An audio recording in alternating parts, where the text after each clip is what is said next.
Vous savez, je vais vous confier quelque chose. Ma sœur jumelle, il n'y a que moi qui ai le droit de dire du mal d'elle. Et en fait, ils ont déclenché l'accouchement parce qu'ils entendaient qu'un seul cœur et ils ont dit à ma mère, le deuxième est mort. En fait, nos cœurs battaient à l'unisson.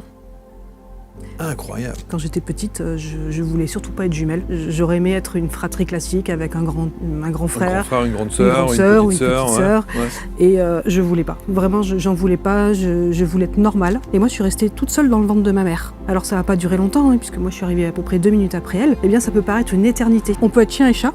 Et en même temps, on est fusionnel. Il y a quelque chose qui est indestructible, qu'on peut pas rompre. Et c'est ce lien-là.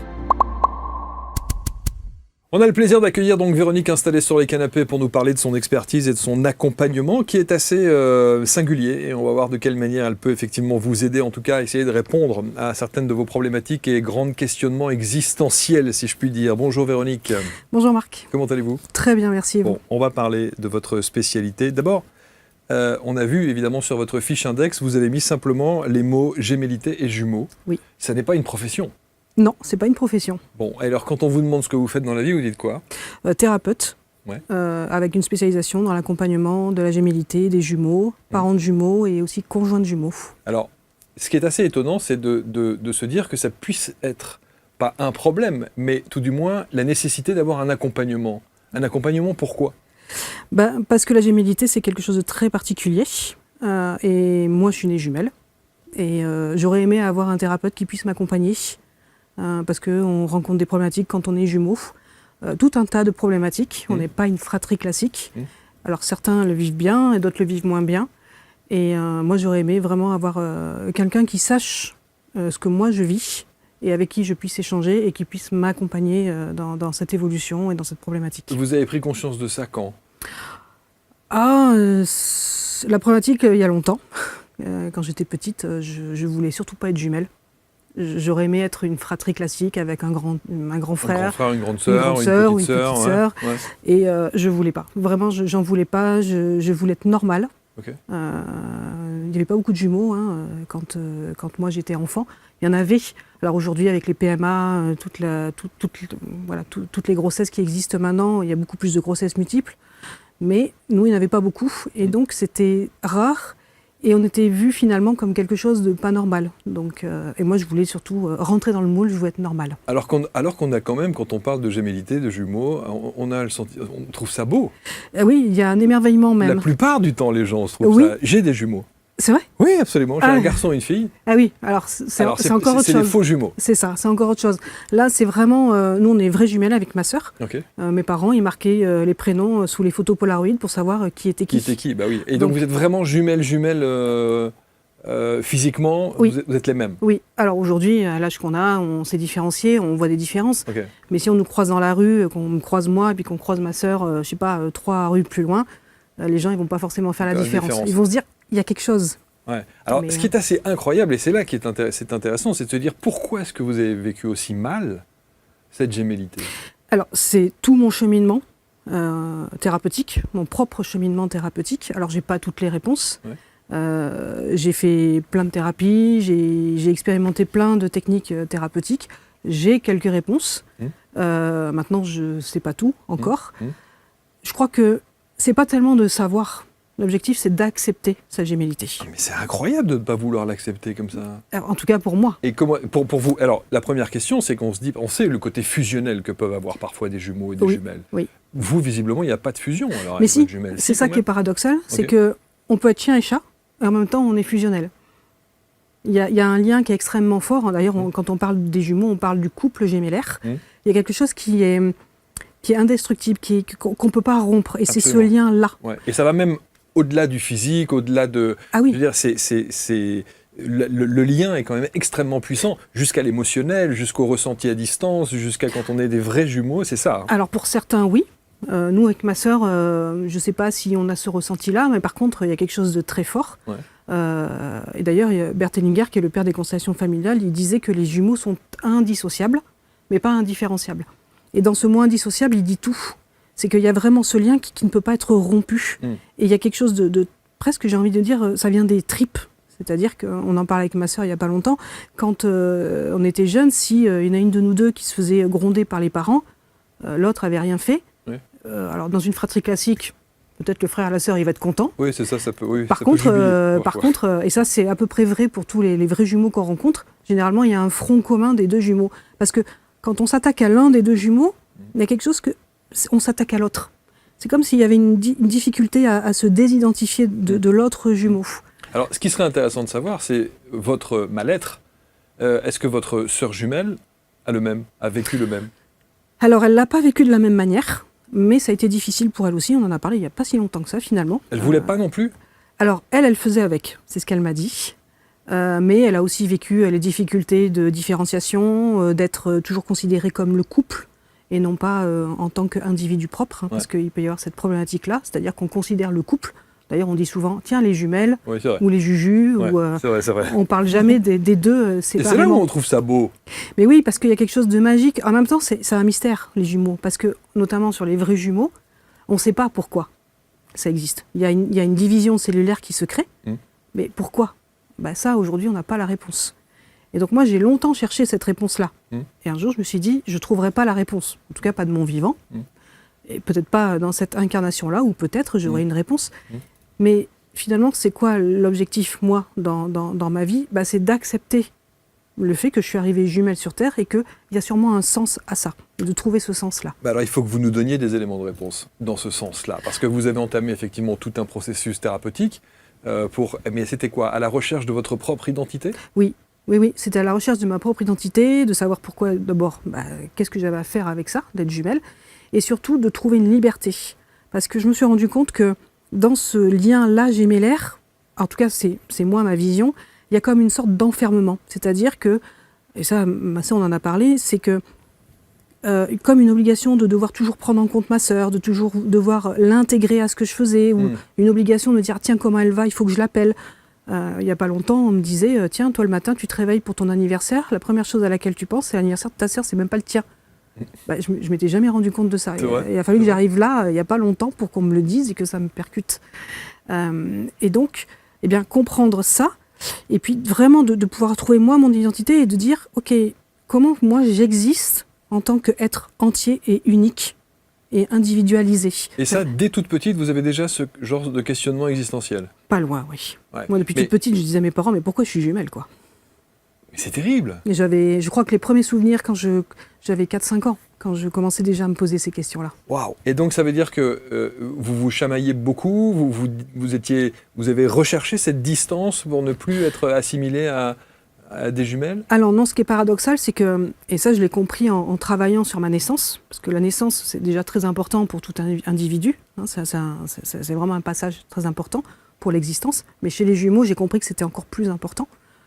Ça l'est d'autant plus qu'il y a un rang de naissance, ma sœur est arrivée la première, moi la deuxième, et je ne comprenais pas pourquoi moi j'avais toujours ce sentiment, cette peur de l'abandon que ma sœur n'a pas. Et bien ça, c'est que j'ai intégré ça par rapport à la naissance, c'est-à-dire que ma sœur est née, et moi je suis restée toute seule dans le ventre de ma mère. Alors ça n'a pas duré longtemps, puisque moi je suis arrivée à peu près 2 minutes après elle, mais pour un fœtus, pour un bébé, surtout que le cerveau, lui, il est vraiment pas dans la notion du temps, eh bien ça peut paraître une éternité. Il a engrammé le fait que vous étiez abandonnée seule. Exactement. Et ça, ma sœur n'a pas ce même vécu-là. Alors, il y a juste une précision. Moi, j'ai entendu dire que les jumeaux, l'ordre d'arrivée, il faut l'inverser. C'est-à-dire qu'on dit que le premier est celui qui arrive en second. Alors, en tout cas, oui, c'est vrai, on dit ça. Alors, il y a plein de choses, comme on dit que celui qui sort le premier, c'est celui qui a été fait le deuxième. Mais bon, voilà. Dans le cas de vrais jumeaux, il n'y a qu'un seul œuf qui est fécondé, donc ça marche pas. Ça peut peut-être être vrai pour des faux jumeaux. Moi, je suis pas tout à fait d'accord, parce que quand on regarde en constellation familiale, qu'on fait ce travail-là par rapport à la place dans la constellation familiale, on voit bien que celui qui est né le premier, il a bien une place d'aîné. Et si on inverse, on voit qu'il y a quelque chose qui fonctionne pas. D'accord. Voilà. Et même dans le rôle, on voit bien que ma sœur, elle est là plutôt pour perpétuer le clan. Elle a eu des enfants. Moi, j'ai pas d'enfants. Et je suis bien le rôle de mémoire. C'est bien le rôle du second en constellation familiale. Qu'est-ce qu'il y a d'identique, au-delà du physique ou du psychologique, entre vous et votre sœur? Donc votre sœur a des enfants, vous n'en avez pas. Oui. Et qu'est-ce qu'il y a d'autre comme différence fondamentale? Bon, elle est mariée. Vous ne l'êtes pas? Je ne le suis pas. Moi, toute ma vie, c'est la psychologie, la thérapie, comprendre qui je suis. Ma sœur, elle n'est pas du tout là-dedans. Donc, il y a eu ça aussi, vraiment dans mes questionnements, de comprendre pourquoi moi j'avais ce chemin-là, pourquoi elle avait un autre chemin, et de comprendre que peut-être que, alors je ne sais pas si c'est vrai, mais en tout cas c'est une des réponses que moi j'ai identifiées, c'est que, eh bien, on n'était peut-être pas pour rien à être deux, c'est que pour faire tout le travail qu'il y avait à faire dans cette incarnation-là, au niveau de ce clan-là, eh bien il fallait qu'on soit deux. C'est-à-dire qu'elle, elle s'occupe d'avoir les enfants, de les élever, de perpétuer le clan.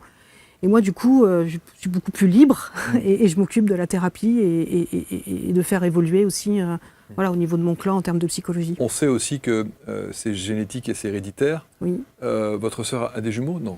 Non, elle n'a pas de jumeaux. Bon. Par contre, dans la famille, effectivement, sur la même lignée que nous, il y a d'autres jumeaux.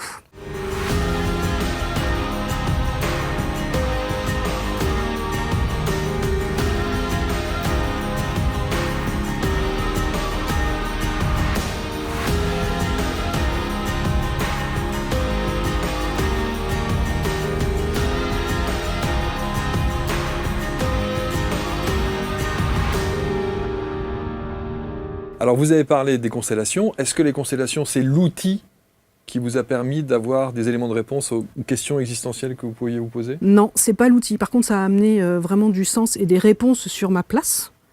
Et pourquoi on avait vraiment ces différences-là de chemin. Non, moi, c'est vraiment la respiration holotropique qui m'a permis vraiment d'avancer sur ces questionnements-là. Ouais. Parce que dans la respiration holotropique, c'est une technique qui est corporelle. Ça ne passe pas par le mental. Et on a vraiment la possibilité d'aller revisiter des traumas pour les libérer, ouais, mais aussi d'aller revisiter sa naissance. Mais donc, votre trauma principal, c'est le trauma de l'abandon? C'est une bonne question. Parce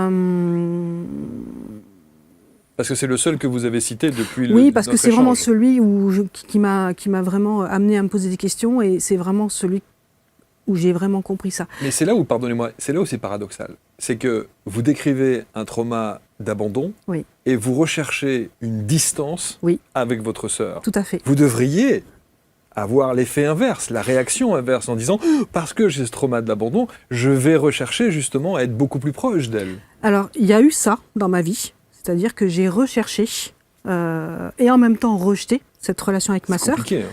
C'est extrêmement compliqué, hein, pour ceux qui le vivent, c'est pas facile. Donc c'est pour ça que c'est intéressant d'avoir un thérapeute qui est capable de comprendre ça et de l'accompagner.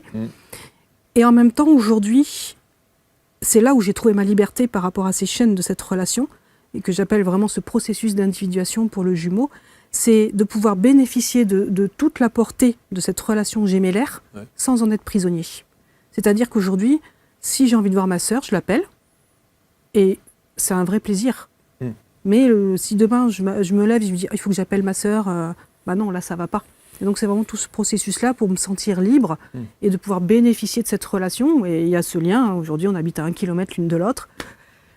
On a été loin pendant longtemps. Et puis la vie a fait qu'on a acheté, on est à 1 kilomètre. Bon, on a beau se battre contre ça, à un moment donné, c'est un fait. Mais comment se battre? Pourquoi se à un battre? moment donné, je me suis dit, non, j'ai pas envie d'être à côté de ma sœur. De fait, la vie, elle est comme ça, et il y a des choses qui sont plus fortes que nous. Mais on sent quand même dans votre témoignage que vous subissez tout ça. J'ai subi, plus aujourd'hui.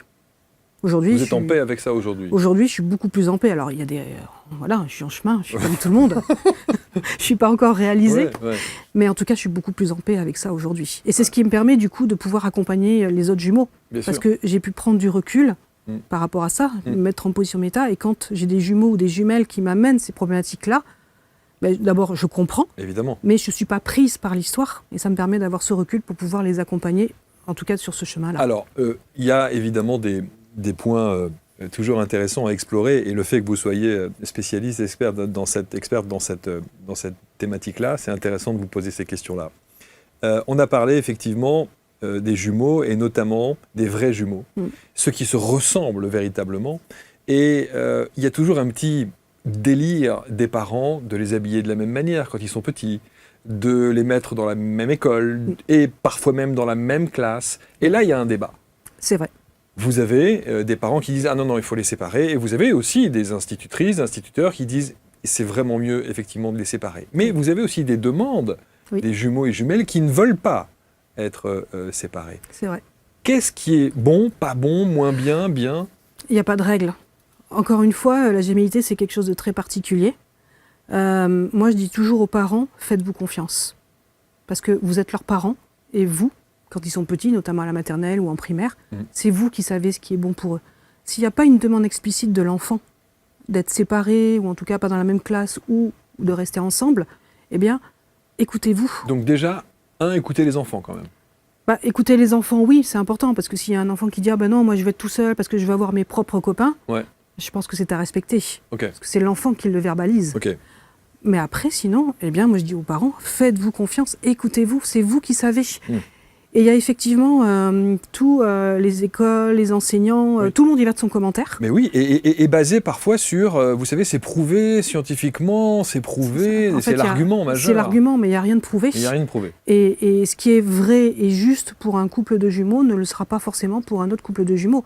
Parce qu'il n'y a aucun couple de jumeaux qui est identique. Donc moi je dis, voilà, il faut vraiment se faire confiance. Prendre en compte les avis des uns et des autres, parce que ça peut amener des réflexions, des remarques, se poser des bonnes questions, mais ne pas se laisser envahir aussi par les projections des autres. C'est ce que vos parents n'ont pas fait ou ont fait ? Alors, ma mère nous a séparés dès la maternelle au niveau de la classe. Okay. Elle avait demandé à ce qu'on soit dans des classes séparées, parce qu'a priori, moi j'étais quelqu'un qui parlait beaucoup, et qui prenait du coup beaucoup de place.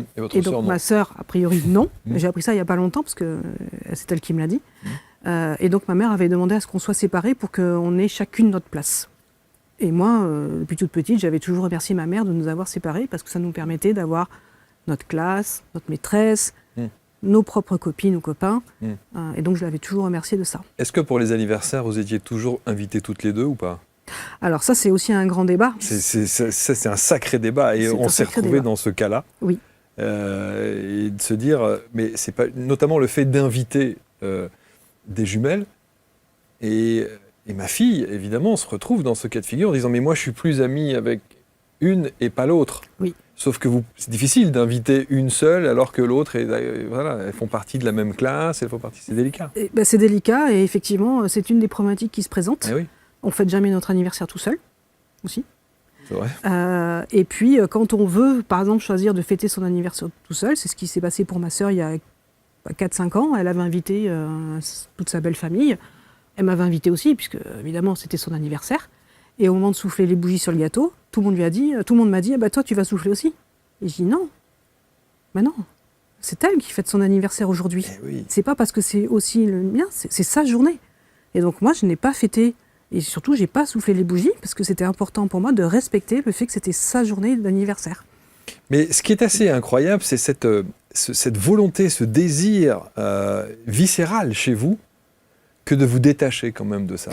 Oui, pour vraiment être pleine et entière et unique, d'être vraiment un individu à part entière. Mais quand on le voit comme ça de l'extérieur et qu'on n'est pas jumeaux ou jumelles, on n'imagine pas une seconde que ça puisse être une souffrance. Mais c'est bien pour ça que j'ai décidé de me spécialiser dans cet accompagnement-là. Parce qu'effectivement, on ne le voit pas, on voit plutôt le côté magique. Mais parce qu'on nous montre que ce côté-là. Il y a même une grande fête nationale des jumeaux. Oui, c'est vrai. Et il y a un rassemblement aussi en Bretagne. Il y a un rassemblement des jumeaux, etc. Et puis quand il y a effectivement des documentaires sur la gémellité et autres, il y a un amour entre les jumeaux et les jumelles qui est extraordinaire. On ne voit jamais des jumeaux se déchirer ou être complètement... Moi, j'ai jamais vu ça. Alors, c'est pas ce qu'on montre. Mais ça existe. Nous, avec ma sœur, on a été en conflit.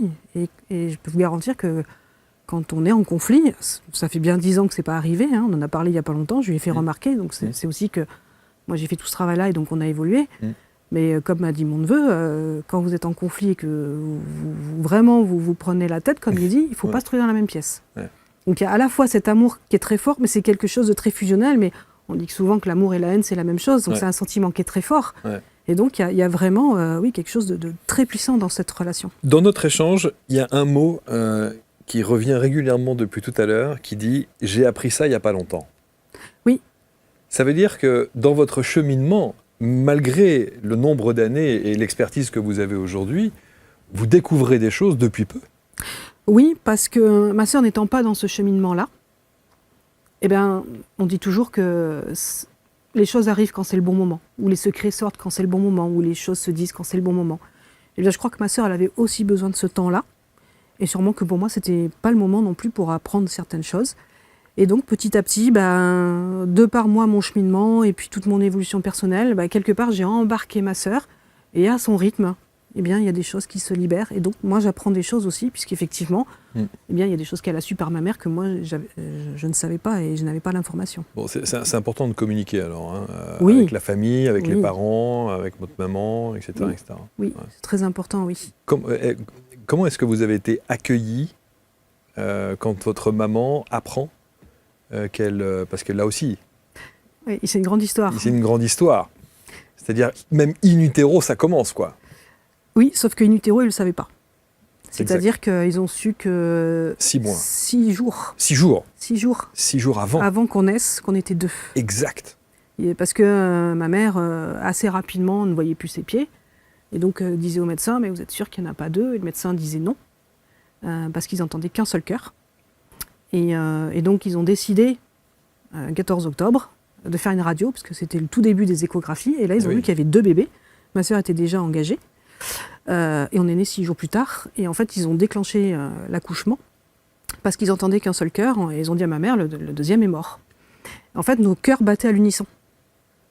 Incroyable. Et donc, quand même, ma mère s'est dit, on va quand même tout acheter en double et tout refaire en double. Donc, dans les 6 jours, il a fallu racheter un lit, un doudou. Ma grand-mère, qui était couturière, qui avait fait tous les vêtements, a tout refait en double. Et on est arrivé donc à 2. Et c'est là aussi, moi, grâce à l'étude de ma périnatalité, que j'ai compris aussi que je m'étais dépêchée de sortir. Parce que... On ne s'imagine pas que vous soyez morte, quoi. C'est ça. Ma mère avait un doute, mais les médecins étaient persuadés que j'étais morte. Et donc moi, j'ai engrammé que pour vivre, il fallait être caché, puisque j'étais bien planquée, nos cœurs battaient à unisson. Mais je me suis dépêchée de sortir pour pas qu'on me laisse à l'intérieur ou qu'on croie que j'étais morte. Vous sentez au plus profond de vous qu'il est temps de changer, de devenir enfin la meilleure version de vous-même ? Dans cette masterclass exceptionnelle, Luc Baudin, expert reconnu en développement personnel et ancien médecin, vous révèle comment accomplir votre légende personnelle. Découvrez les secrets de la force de la pensée, les clés pour élever votre niveau vibratoire et des techniques éprouvées pour transformer votre vie. Pour assister à la masterclass, cliquez sur le lien en haut à droite de l'écran ou en description de cette vidéo. Il y a des expériences au-delà des constellations familiales qu'on appelle les revécus de naissance. Oui. Vous l'avez fait ? Alors j'en ai fait. Et en respiration holotropique, on peut avoir des revécus de naissance spontanés. Ça fait partie des expériences que l'on peut vivre. Et donc, oui, moi j'ai revécu l'attente, j'ai revécu d'être seule, j'ai revécu vraiment cette compression aussi, parce qu'il y a ça aussi, c'est-à-dire qu'on est 2. Et donc à un moment donné, on subit la pression des contractions. Et qu'est-ce qu'on fait ? C'est-à-dire que moi je disais après ces expériences-là, je ne pouvais pas avancer, mais je ne pouvais pas reculer non plus. Je me sentais piégée. Eh bien, ça, c'est du fait que ma sœur, elle, était déjà en train de naître et moi, j'étais bloquée. Donc ça, c'est vraiment des choses que j'ai revécues corporellement au travers de ces expériences de revécu de naissance. Et tout ce process-là, votre sœur ne l'a pas fait ? Non, elle ne l'a pas fait. Elle n'en avait pas besoin. Est-ce qu'elle n'en a pas besoin ou est-ce qu'elle ne veut pas ? Ça, je ne sais pas. En tout cas, vous en avez discuté. Alors, en tout cas, aujourd'hui, elle n'est pas demandeuse de faire cela. Elle n'est pas demandeuse de faire ça, donc elle n'en a pas nécessairement besoin. Et peut-être que je fais le travail pour nous 2. Oui, c'est possible finalement. aussi. Et c'est là où, même si on ne connaît pas votre sœur, au travers de ce que vous dites, on arrive à dresser son portrait de caractère. Vous dites que c'est quelqu'un un peu plus effacé que vous, en tout cas plus timide, plus introverti, et pas nécessairement quelqu'un... On sent que vous prenez le lead quand même, parce que vous avez ce besoin nécessaire de vous affirmer et de vous dire « mais j'existe, je suis là ». C'est ça. C'est-à-dire que je me suis construit en opposition par rapport à ma sœur. Et oui. Pour pouvoir exister. Donc ma sœur était bien dans le moule et moi j'ai fait tout en opposition par rapport à elle pour pouvoir exister. Ouais. Et ça c'est très courant chez les jumeaux ? Je dirais pas que c'est... Est-ce que c'est courant ? Ça se retrouve, oui. Mais parfois il y a une construction qui est dans le même moule, c'est-à-dire que vraiment les jumeaux avancent de la même manière, ils vont faire les mêmes études, ils vont... Exact. Et s'il n'y a pas de problème, on ne va pas aller chercher la petite bête. Surtout pas, parce qu'il y a des jumeaux qui vivent très bien leur gémellité, et c'est tant mieux. Parfois, il peut y avoir un grain de sable qui se glisse par là, c'est ce qu'on appelle un conjoint. Où là, tout d'un coup, la relation, on prend un coup, parce qu'évidemment, le conjoint a l'impression qu'il n'a pas de place. Ou il voudrait avoir la place qu'il juge être la bonne place. Dans ces phases d'adolescence, où les premiers amours, les premiers émois arrivent, là aussi, il y a un jeu. Et on pourrait se demander quelle position, quelle attitude, quel est le comportement. Parce que est-ce que votre sœur a un petit copain, vous n'en avez pas? Elle en a pas, vous en avez? Est-ce que ça aussi, c'est un process qu'il faut prendre en compte dans votre accompagnement? Oui, parce que là encore, il n'y a pas de règle. C'est-à-dire que chaque jumeau est unique, Bien sûr. chaque couple gémellaire est unique. Et donc, on peut avoir des jumeaux où il y en a un, effectivement, qui a son petit copain ou sa petite copine, et puis l'autre n'arrive pas à faire sa vie. Ouais. Ça se retrouve assez souvent. Mmh. Et d'ailleurs, assez souvent, c'est le deuxième né qui rencontre ces difficultés-là. Alors, on ne peut pas être sûr à 100%, mais dans ce que j'ai pu constater, c'est souvent celui qui est deuxième. Pourquoi? Parce que le deuxième, justement, il recherche cette fusion, parce qu'il a vécu d'une certaine manière cet abandon-là, donc il recherche son jumeau quelque part dans la relation. Il n'arrive pas à s'attacher, ou en tout cas à construire une relation qui soit équilibrée. Mais du coup, il faut vraiment prendre chaque personne dans ce qu'elle est, dans son unicité. Donc oui, c'est important de le prendre en compte. C'est-à-dire que même quand j'ai des couples de jumeaux qui viennent me voir ou qui me consultent, je vais les recevoir de manière séparée. Et je ne vais jamais oublier qu'en face de moi, j'ai une personne à part entière, Et même c'est ça. si c'est un jumeau.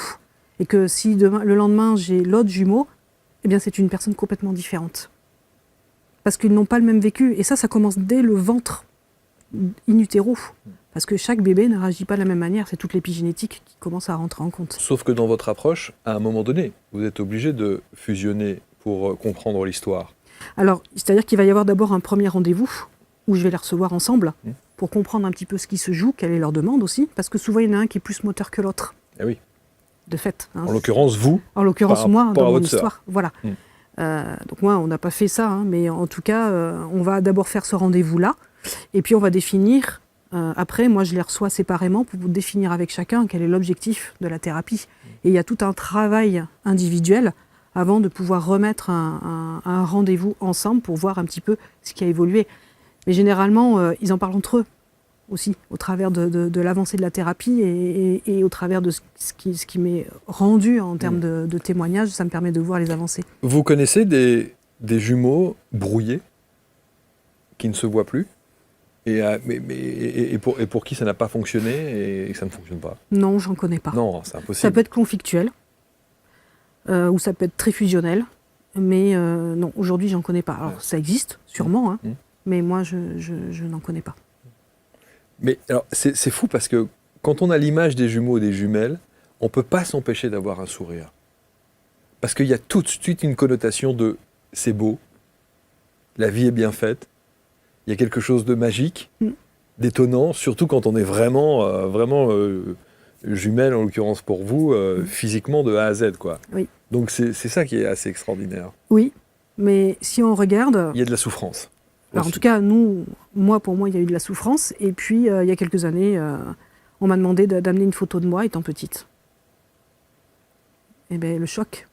Parce que soit, il n'y a pas de photo toute seule. On est forcément toutes les deux. Et parfois, on ne sait même pas qui est qui. Ou Même vous oui, il y a plein de photos où on ne sait pas qui est qui. Et même ma tante ne sait pas, mon père se trompe encore. Incroyable. Et quand on est toute seule, eh ben parfois on ne sait pas qui on a sur la photo. Et ça, c'est pas simple à vivre. On n'arrive pas, moi je n'arrive pas à me mettre dans la peau à l'instant où on échange d'un sentiment de mal-être et de décalage. Mais oui. J'arrive pas à comprendre ça. Mais oui. Et ça, on ne peut pas le comprendre si on ne le vit pas. Je pense, ouais. Et c'est pour ça que, à un moment donné, dans tout mon parcours thérapeutique et aussi dans tout mon processus de thérapeute, c'est devenu comme une évidence que j'avais vraiment quelque chose à faire à cet endroit-là, parce qu'on est expert de ce qu'on connaît. Et quand j'ai une jumelle qui me dit j'en ai marre, mes frères et sœurs, ils disent du mal de ma sœur et moi ça me fait souffrir.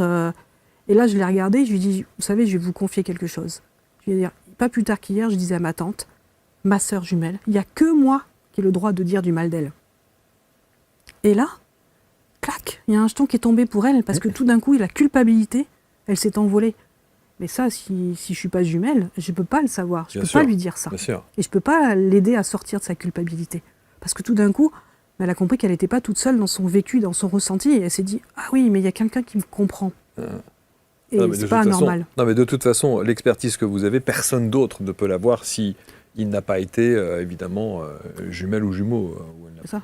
Ça me paraît évident. C'est ça. Ça ne veut pas dire qu'on ne peut pas accompagner des jumeaux si on n'est pas jumeaux. Il y a plein de thérapeutes qui peuvent accompagner des jumeaux. Bien sûr. Mais il y a ce plus-là. Incontestablement. Voilà. Incontestablement. Je me mets à la place des parents qui nous écoutent, qui ont des jumeaux, des jumelles tout petits. Quels conseils vous pourriez donner tout de suite, là, maintenant, en disant vérifiez ça ou contrôlez ça quand même, c'est important? Non, je leur dirais faites-vous confiance. Je leur dirais faites-vous confiance et surtout n'oubliez pas que même s'ils se ressemblent comme deux gouttes d'eau, ce sont bien deux personnes distinctes avec des traits de caractère qui forcément sont identiques, puisque c'est les mêmes gènes, mais qu'il y a quand même des différences. Et qu'on ne peut pas agir avec l'un exactement de la même manière avec l'autre. Il faut vraiment les prendre comme deux individus et que surtout, il ne faut pas culpabiliser si on agit d'une manière avec l'un et d'une manière complètement différente avec l'autre. Donc c'est faites-vous confiance et n'oubliez pas que vous avez vraiment deux individus, même s'ils se ressemblent fortement, avec des traits de caractère spécifiques. Aujourd'hui, c'est un cadeau quand même, ce que vous avez vécu. Oui, bien sûr. Aujourd'hui, je le vois vraiment comme un cadeau. Clairement. Oui, et j'en fais vraiment quelque chose. Peut-être c'était ça mon chemin, moi, aujourd'hui, dans cette vie-ci. Peut-être d'amener un autre regard sur la gémellité, d'amener aussi une manière d'accompagner les jumeaux qui sont en souffrance, et peut-être ceux qui vont bien aussi, parce qu'il y en a qui vont très bien aussi, et c'est important. Vous êtes réconcilié avec tout ça? Oui, aujourd'hui, oui. Ouais. Et c'est ce qui me permet d'être là aujourd'hui. C'est un vrai oui en conscience? Ah oui. C'est pas un oui de façade, de thérapeute qui... Non, c'est un vrai oui. Non, c'est un vrai oui. C'est un vrai oui, et vraiment, je sens que c'est un cadeau et qu'il y a vraiment quelque chose à cet endroit-là. Ouais. Pourquoi ça existe, on ne sait pas. Ouais. C'est la vie.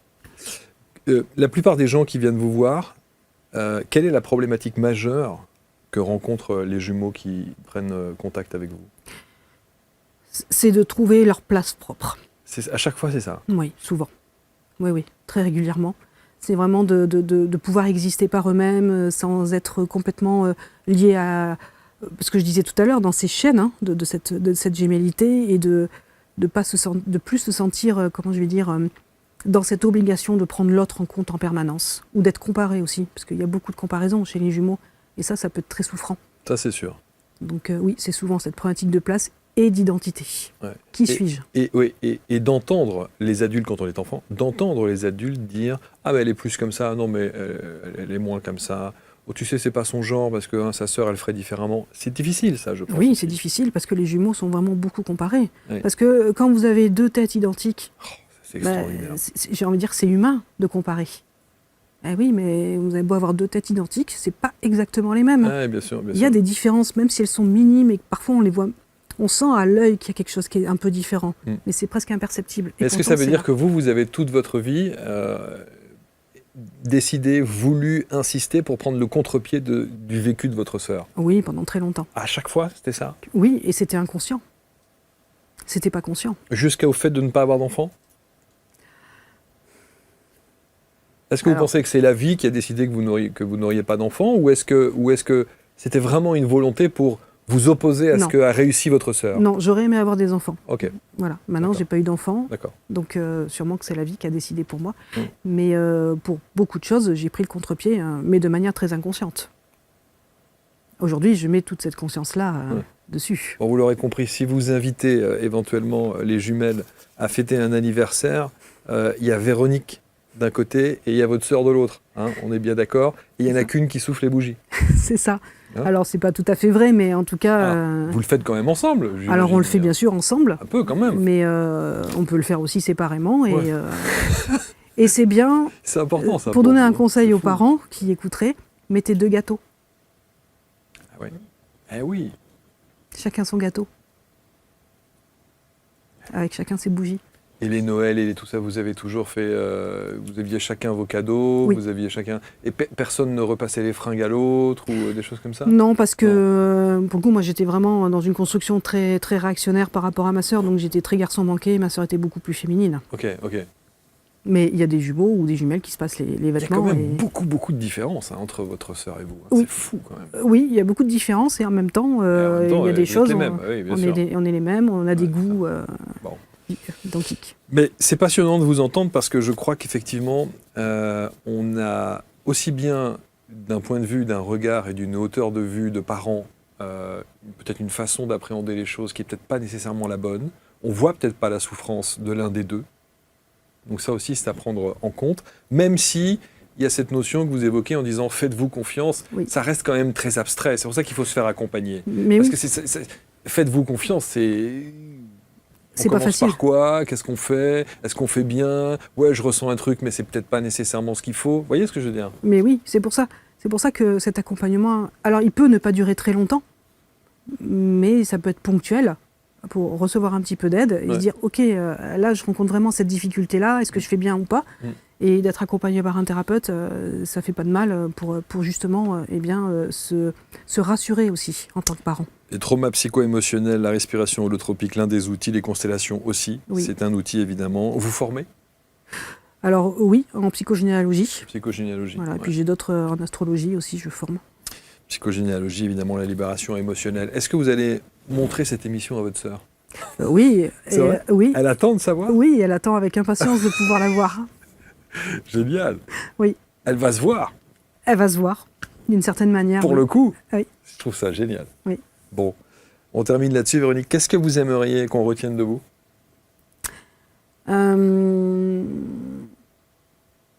Qu'aujourd'hui, vraiment, j'ai une joie immense à accompagner les jumeaux, enfin tout ce qui englobe la gémellité. Oui, parce que c'est pas que l'être, c'est pas non. que les deux êtres. Hein. C'est ça, c'est tout ce qu'il y a autour. un contexte Voilà. autour, familial. J'ai vraiment une joie immense à accompagner et à voir les personnes évoluer et à trouver leur place et à trouver du sourire, vraiment, et à avoir de la joie dans cette relation qui parfois est très souffrante. Merci infiniment, c'est très beau. Mais même s'il y a de la souffrance, je ne peux pas m'empêcher d'avoir l'image de quelque chose de beau. Vous savez que les biberons, dans les 4 premiers mois... 14 biberons par jour. Non mais au secours. Moi, on avait des tableaux Excel.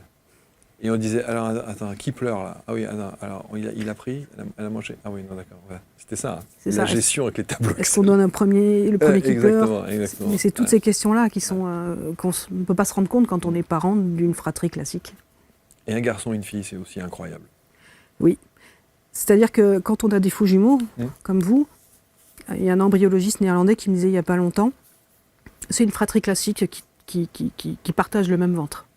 C'est vrai, d'un point de vue biologique, c'est complètement vrai. Mais moi, je crois que ça va un peu plus loin que ça. C'est une fratrie classique, mais qui partage quelque chose de fort. Ah mais clairement. Et donc, il y a un lien, là aussi, qui est indéfectible. Mais en revanche, il y a effectivement 2 caractères complètement différents. Oui. Ma fille a le lead total sur mon fils, qui se laisse complètement materner. Ils ont 20 ans aujourd'hui. Donc ils sont très... ils évoluent chacun dans le... Mais très longtemps, mon fils Mathieu, quand il avait une petite copine, sa sœur validait. Et oui. Elle validait. Et si elle ne validait pas, il y avait blocage. Et oui, parce C'était que ça. il y a ce lien très fort. Alors, c'est 2 caractères très différents, des personnalités très différentes, parce que là, il y a des gènes différents. Oui. Mais parfois, on a des faux jumeaux qui se ressemblent extrêmement. Ouais. Parce qu'il y a toute l'épigénétique qui rentre en Bien compte. sûr, bien sûr. Et donc, il y a oui, on partage un même ventre, même si c'est 2 bébés complètement différents. Mais il y a un lien qui est très fort aussi. Et dernière question, parce que je pourrais vous garder des heures, mais les triplés, c'est la même chose? Alors, j'ai pas eu le cas de triplé. Et voire plus. Hein. Et voire plus. Là aussi, il y aurait fortement à regarder, mais il y a de toute façon un lien qui est extrêmement fort entre les triplés. C'est sûr. Qui est très très fort. Mais j'ai pas eu de triplé dans mon cabinet. Peut-être ça arrivera Mais un vous jour. pourriez, en tout cas, l'approche thérapeutique et l'accompagnement que vous faites avec les jumeaux, Oui. on peut faire la même chose avec Bien des sûr. triplés et plus. Oui, bien C'est sûr. la même chose. Oui. Merci beaucoup, Véronique. Merci beaucoup, C'était Marc. super. Vous allez commenter évidemment, comme toujours, avec bienveillance. Vous avez autour de la vidéo tous les liens pour rentrer en contact avec Véronique et ses équipes. On peut travailler à distance, Oui, Ouais. bien sûr. en visio, Tout à fait. ouais, sans problème. Et sinon, en présentiel En aussi. présentiel, oui. Vous êtes dans quelle région? Du côté de Bordeaux, Bordeaux. Ah, voilà, il y a pire. c'est bien. Merci à tous. On se retrouve très vite quant à nous pour un prochain Portrait Index. Merci.